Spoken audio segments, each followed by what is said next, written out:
There's a big issue with Korean tradition and Korean language really focused, really, and spoken much in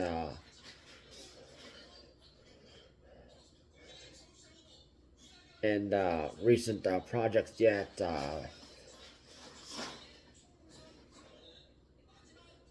And it's a rare save that some projects they have almost up to like 100% all Korean languages, 100% all Koreans in casting and working, song making.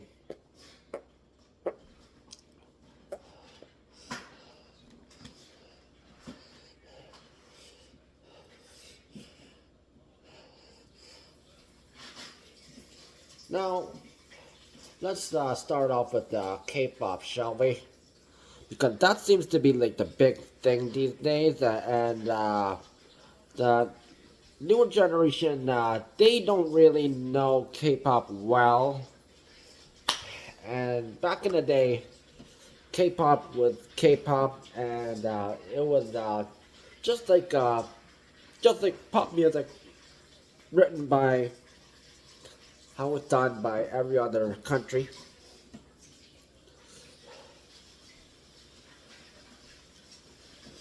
When it first came out, and there was, it was mostly folk songs in South Korea, and then they started making pop music, but they used the Korean language, and you have to be Korean to know this, and in South Korea, yeah, we're multilingual. Now they know kids are taught Korean, Chinese, Japanese, French, Italian, German,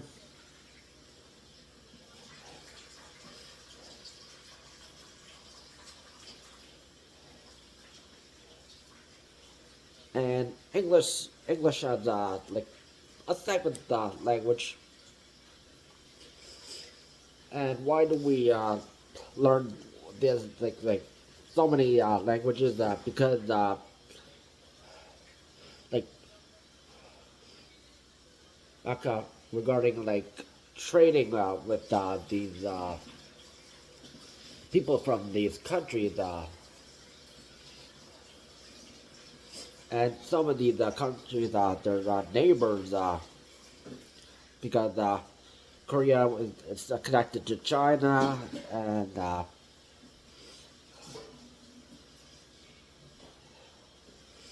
and just go past like the through the Eastern Sea, and you end up in Japan.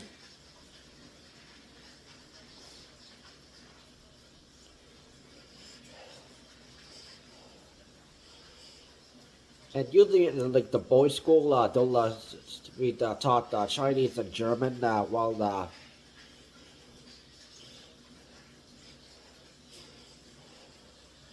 and Japanese and French is more like the girls' school thing. Or if you just go to like a regular like school, yeah, they do expect you to learn more than like a lot of languages, and that really gives benefits. And Korea is, they know more about other countries more than they know about us.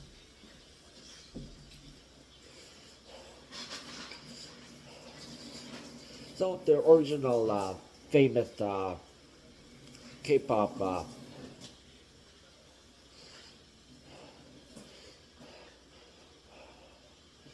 YG Entertainment, famous label. They signed Big Bang and a boy group, which they have like a K-pop singers and G Dragon. He's the rapper and hip hop artist, and Taeyong. Yeah, he sometimes does both pop and hip hop, and also 21, a girl group. People mostly know the member CL.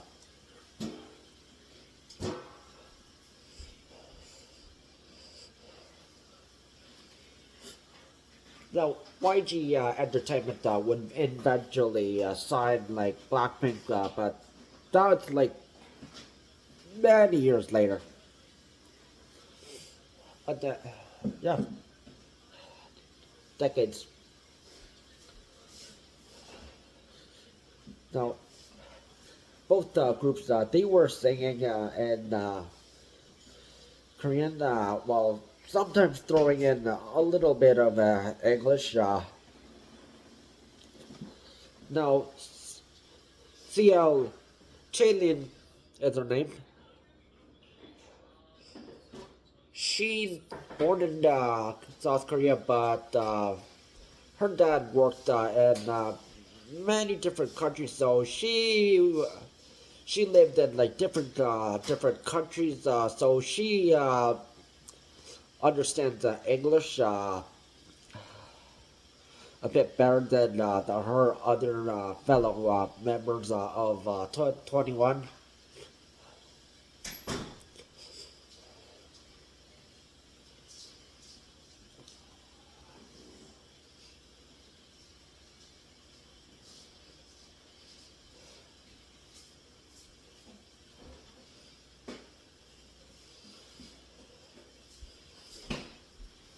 Now, Big Bang and 21, they were the ones that paved it and inspired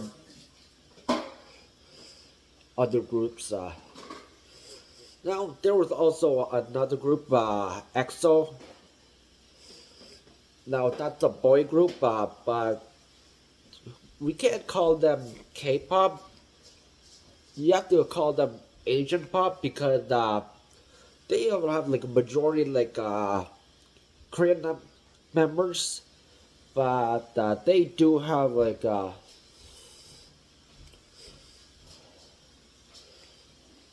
Chinese member.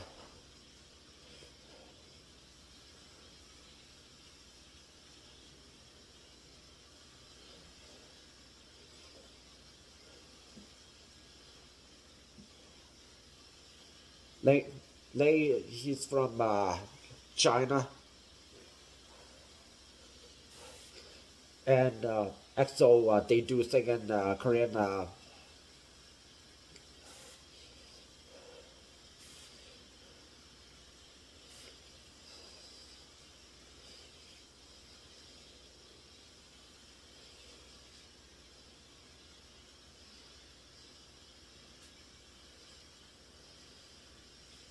NCT that was another boy group that also they sang only in Korean.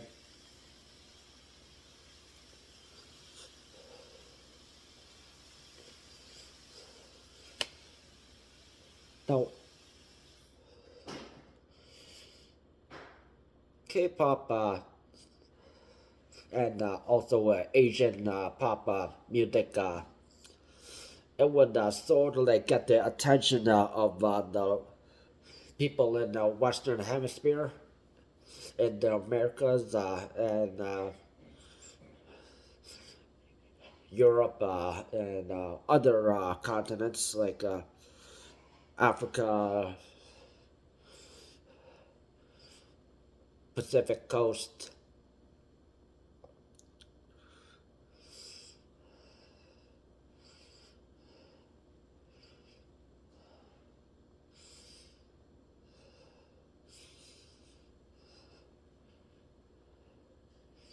So they would get famous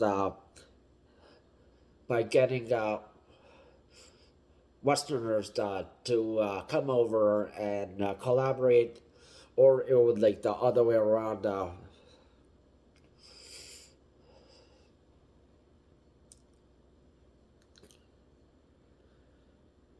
G Dragon and of Big Bang and CL of 21. They did a song with Western DJ Skrillex, who was one of the well-known dubstep DJs. So what song he did? He went to South Korea and went to the YG Entertainment, the music label, the studio, and met up with G Dragon and CL and made this song Dirty Vibe.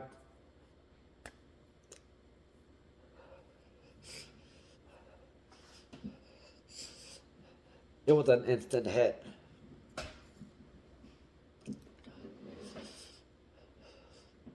So he would be doing the beats and the G Dragon and CL they were doing the hip hop while singing and kind of like mixed.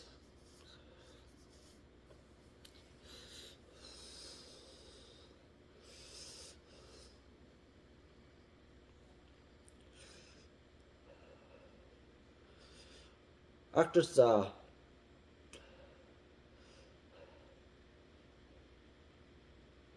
Emma Stone, she became a big fan of 21's the girl group's music when she visited South Korea for like a it was like a press tour or a travel reason. So what she did also was she got to like try all like the different like street food and learning the culture and snacks exclusively made in because you can't get like the some internationally.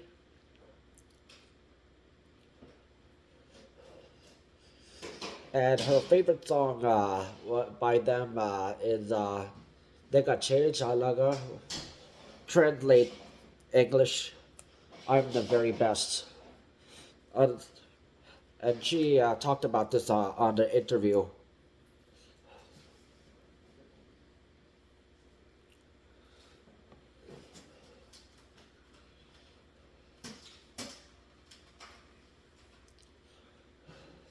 So this is when Westerners like her. She was really like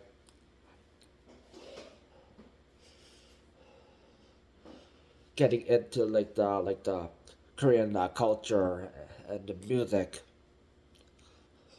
and the food.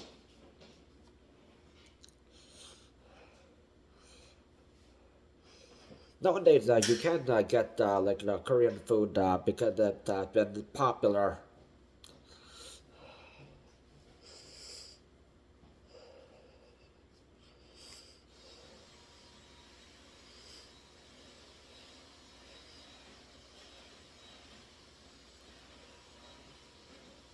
EXO members,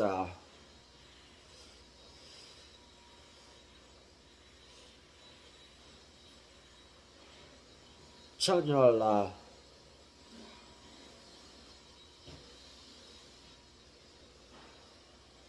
he does like hip hop, pop, and he was on a song by Asian group Far East Movement back when they still had four members.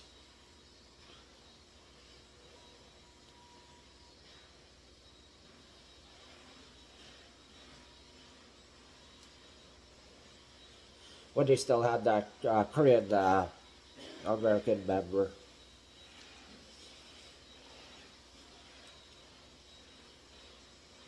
On a song called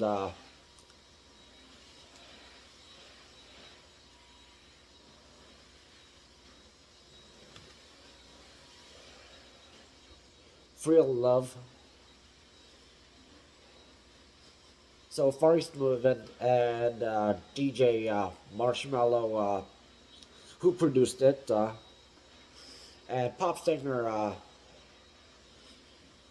Tinashe.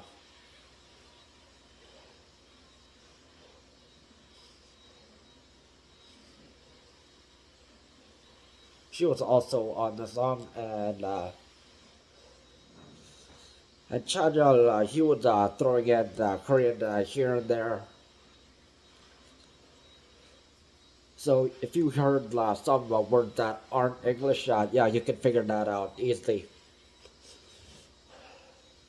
And then EXO member Lay, he also went on a Far East Movement song.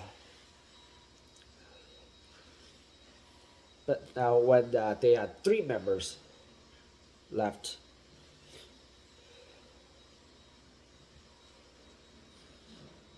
and he used English and Chinese. So he's still keeping the Chinese Asian heritage.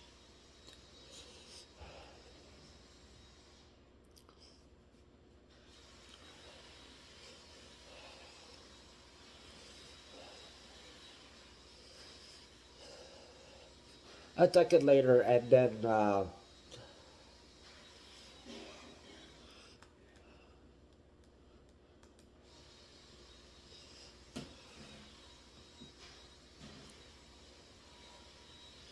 singer Psy showed up.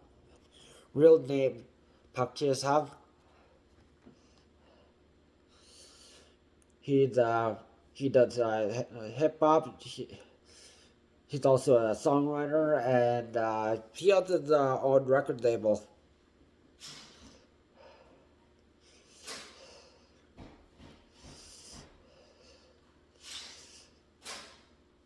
Most people know him for his hit song Gangnam Style, which is basically a style of representing the Gangnam district, which is the south of the Han River that flows right through the capital city of Seoul.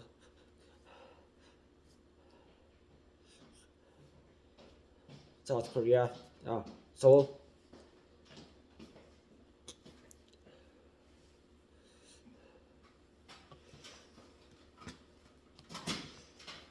He's a former member of YG Entertainment, and he decided to switch and make his own music through his own label after,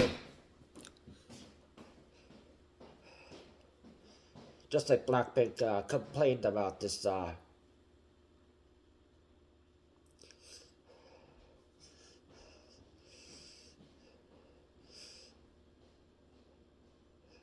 Big Bang and CL, and the other ladies of 21, they also did complain.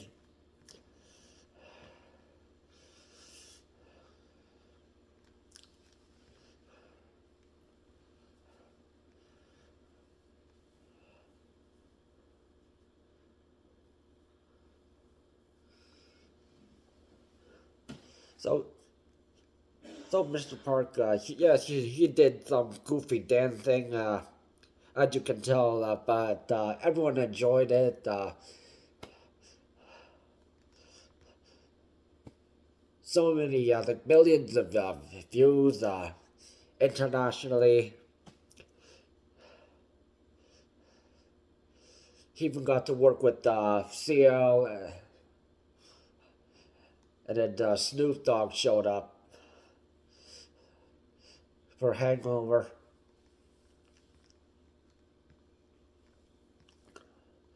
he would eventually work with BTS member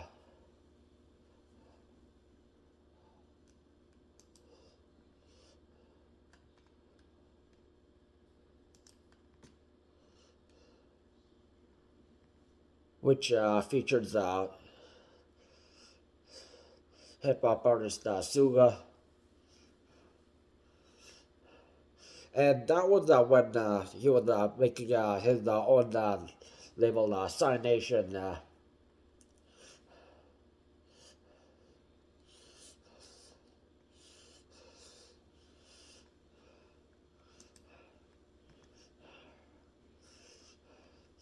And yes, even in South Korea, labeled are like sometimes a sworn enemy to musicians. So sometimes you gotta make your own.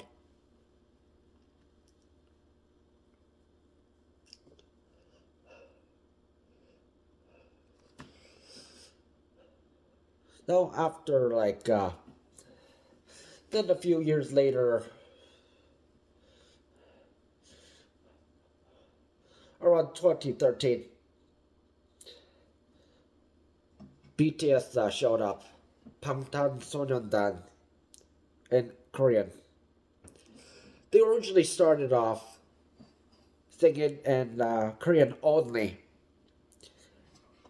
and yes, like the other groups, except for EXO,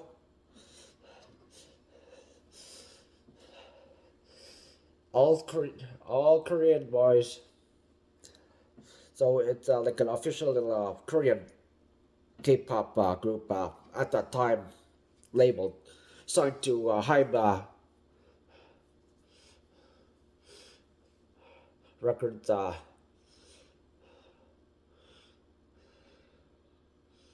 which also they also signed Les Seraphim, the girl group, but they're different.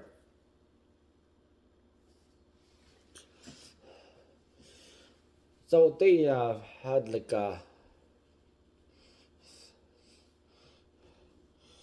had their famous songs, Mic Drop, which Steve Aoki, Western Japanese background DJ.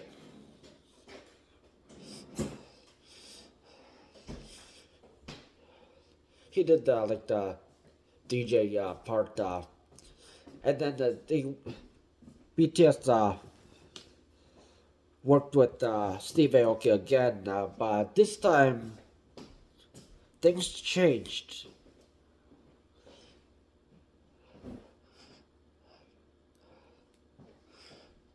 So Jin, Suga, Jimin, Jungkook,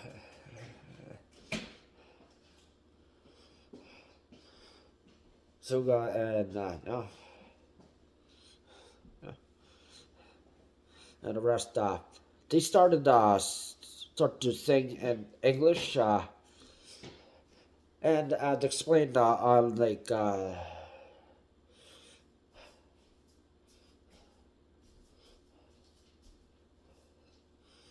Tonight Show with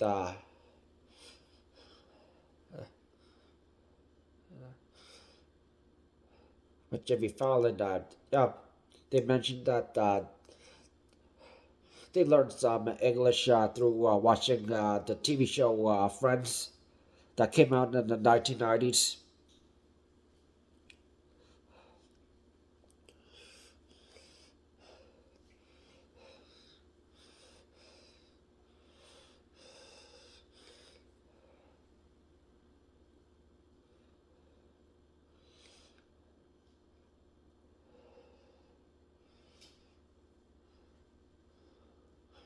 They also had that song "Wasted on Me." They had all these guest Asian American people show up with Ken Jeong as like the lead.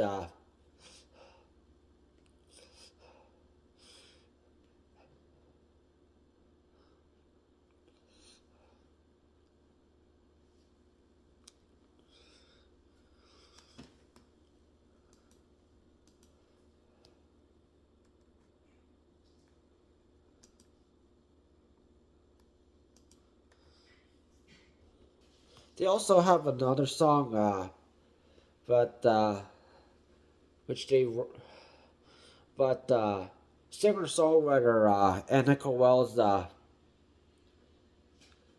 she wrote the music for them, and this is when they started using ghostwriters. And all their songs were in English, and they were accustomed to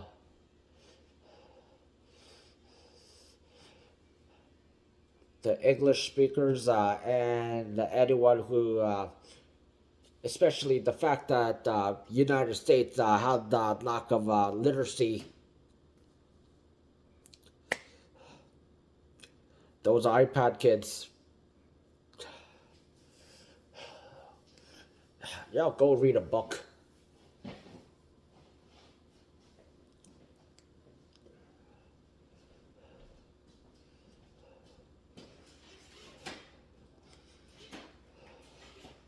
Well,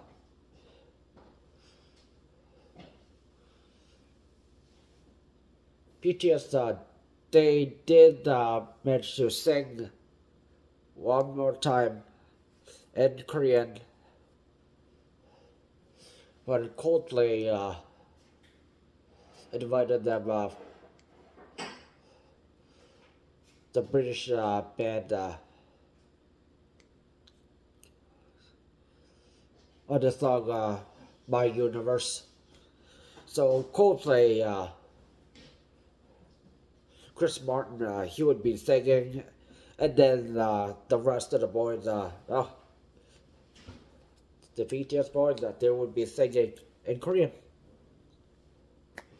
So that was a close save. And then they decided to have they split for like a hiatus, and while the eldest member Chin, he had to serve military service, and then and then so on and so on. Apparently Suga, he got remember yeah, he got an accident, so he did all he did was need to do community service, so he's the one who didn't.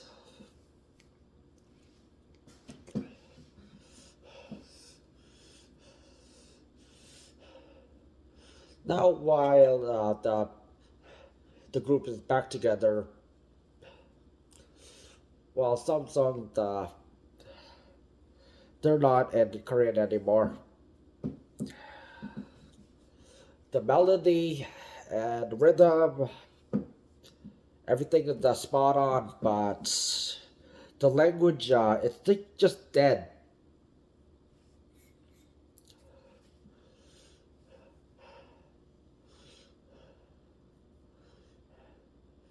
They're doing a tour right now this year.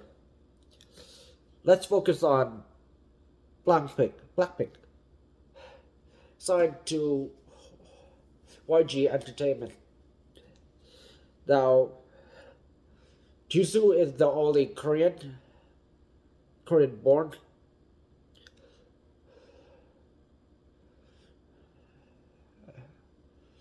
and also Jennie Kim.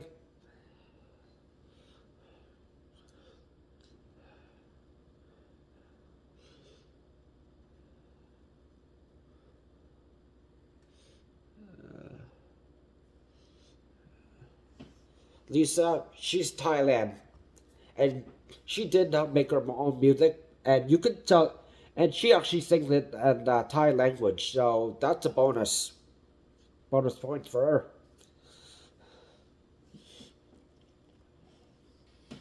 Now they originally sang in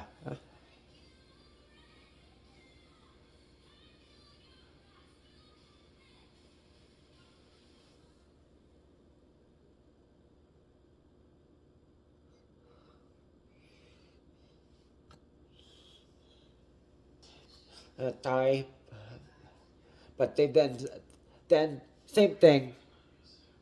they started singing in English and customing to the Western crowd, the English-speaking crowd, and people who don't, who they're trying to learn the Korean language. And well, people they could just learn through to translate or like or Duolingo.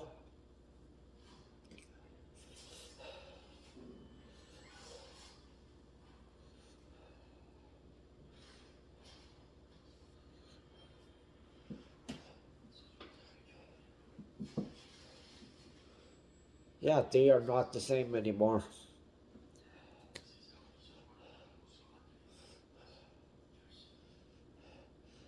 Now all these other new names twice they used to sing in both languages, Korean, English, but now Stray Kids, boy group, they did the same. But Stray Kids, they're Australian-born Koreans, so that might be the exception.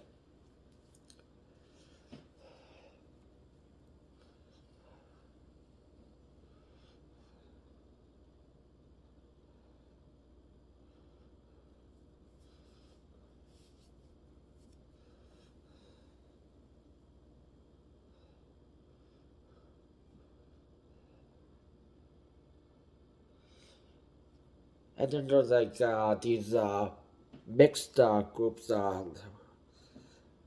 where there's the Korean and then there's also these Western singers while they're trying to use like the Hype music label and also the Western Japan music label. Baby Monster is one of them. Their first song, Batter Up,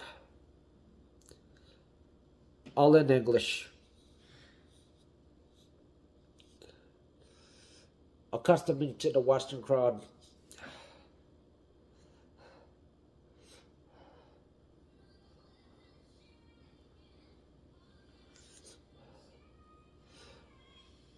Now, there's a certain uh,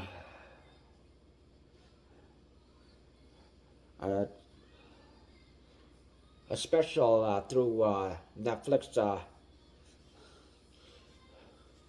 called K-pop Demon Hunters.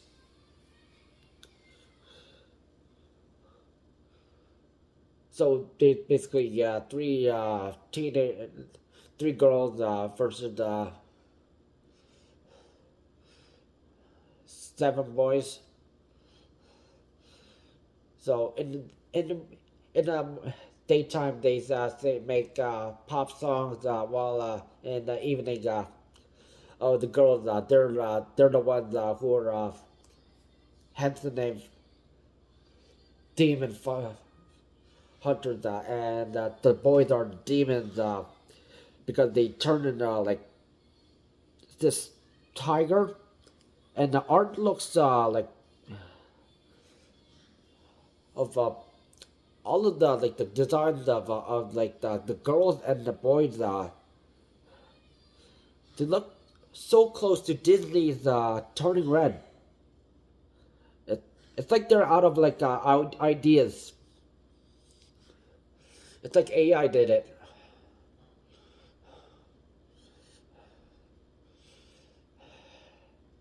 And unfortunately, I've listened to both Golden and by the late like EJ Audrey Nona and Ray Me too much enough and no English. Like uh, that's all like anti-English, anti-Korean. Yeah, their second descent. EJ Audrey Nuna, born in second generation. Ray Ami, born in South Korea. she's the only exception. But yeah, they all sing in English, so like, and also the boys, Andrew Chung, and like all the rest six. Soda Pop, yeah, that was used by Natural Habitat Shorts for like one, and absolutely no Korean insight. I heard nothing.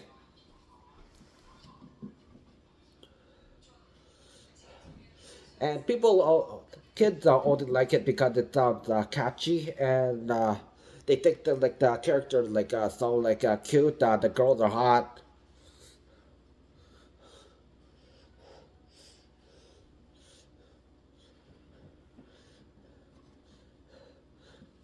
but they're not making K-pop because now K-pop is dead. Even though EJ did write some songs for t- twice. No Korean words. Uh, insights. They're just not just like those early 2010s. Everything is just changed, and the two accustoming to the Western culture now. And this is just ruining the image. And while there is like some pop groups and K-pop singers, they're just not famous enough. They are signed to not so famous labels,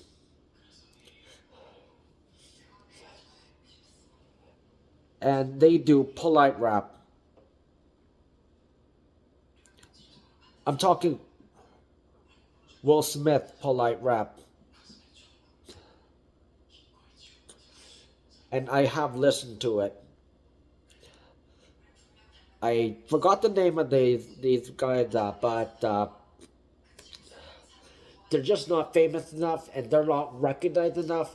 Only Koreans in Korea know who they are. Everyone outside South Korea, second generation Koreans, immigrants from Korea into other, they don't even know who these people are. So K-pop is really like dead.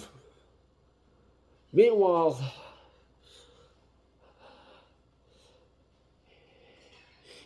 Indian pop, Indians, they still do their own stuff. Chinese, they do their own stuff. The Philippines had this one boy group called SB19. They made like some good songs. So if you like the Filipino language, check it. Please tag along. Please check that out.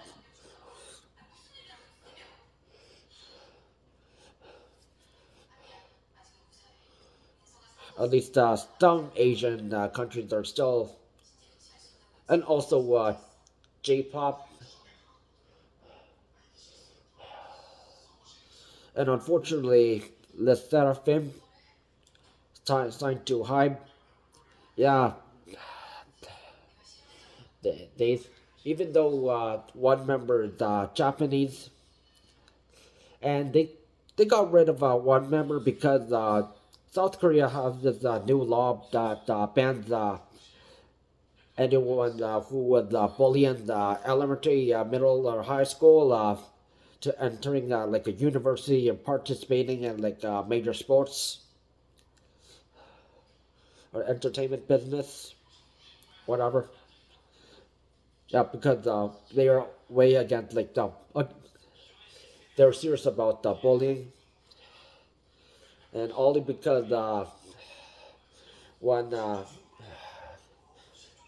kid who got bullied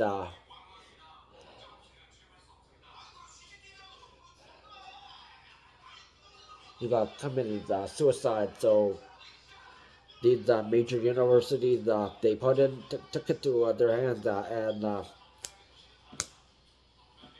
every single record.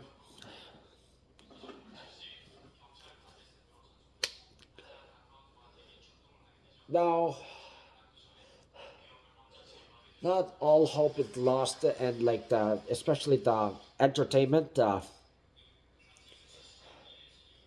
And while there was some talks by some people saying K-pop demon artists with the 100, they were like, oh, it's representation of Korea. Well, not if they're second generation and they don't know everything about Korea. Well, let's talk about this new biopic about this Korean prince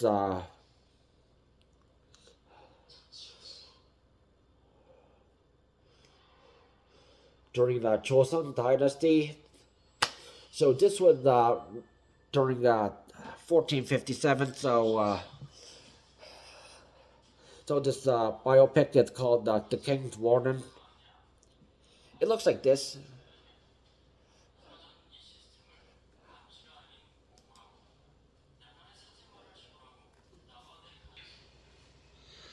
I watched it just last week.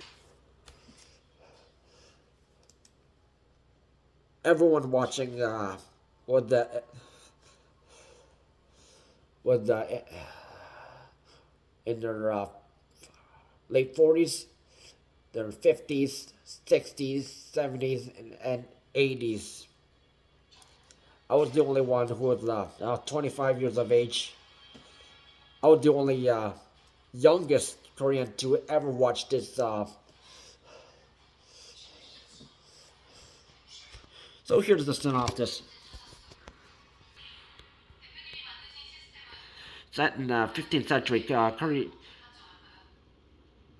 Well, Joseon dynasty because Korea did not exist. It was Joseon, and then there was Pekja, Shilla, and Koryo, and then there was five before. A young monarch that finally deposed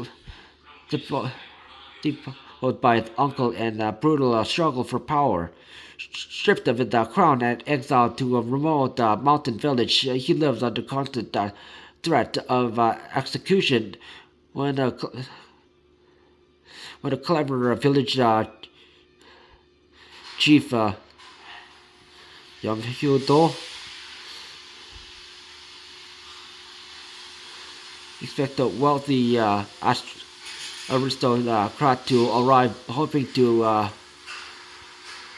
profit from the exile. He instead finds himself hosting a fallen king and his court lady. What begins as a clash of expectations evolved into an unexpected and deeply human bond, blending in moments of quite humor with emotional tragedy. As the political danger closes in, the story explores power, loyalty, and cost of survival from far from the palace. So the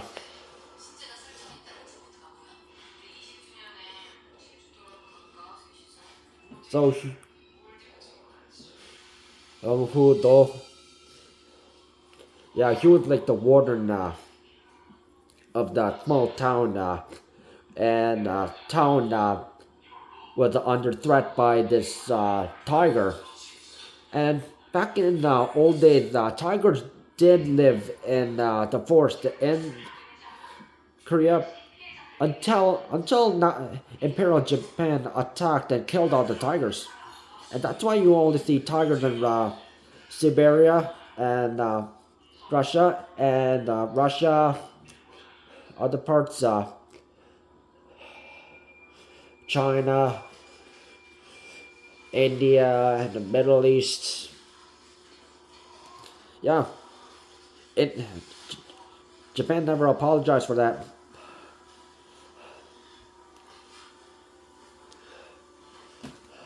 Here's some photos from the King's Warden.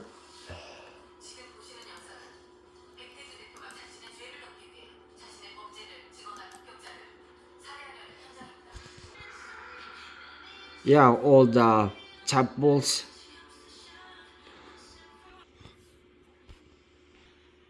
and this scene. K-pop singer Park Ji-hoon. Yeah, he was great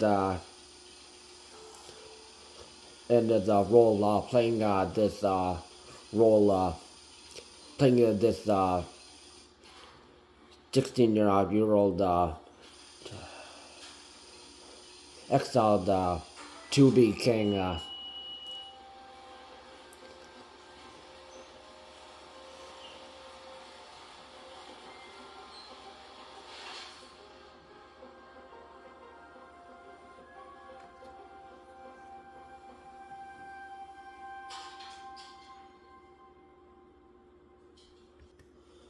So far, they only premiered this at select theaters that only show international movies. I highly recommend watching this if you really want to understand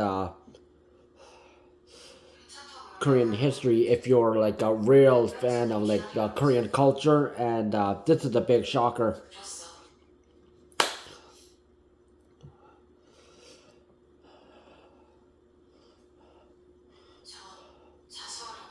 So we don't know when it's going to come to streaming services yet, but they will. So get ready for that. But it may be on like Korean websites, streaming services websites. And maybe showed up on Netflix. So we'll see about that. So please do check that out. You'll learn something. Korean history.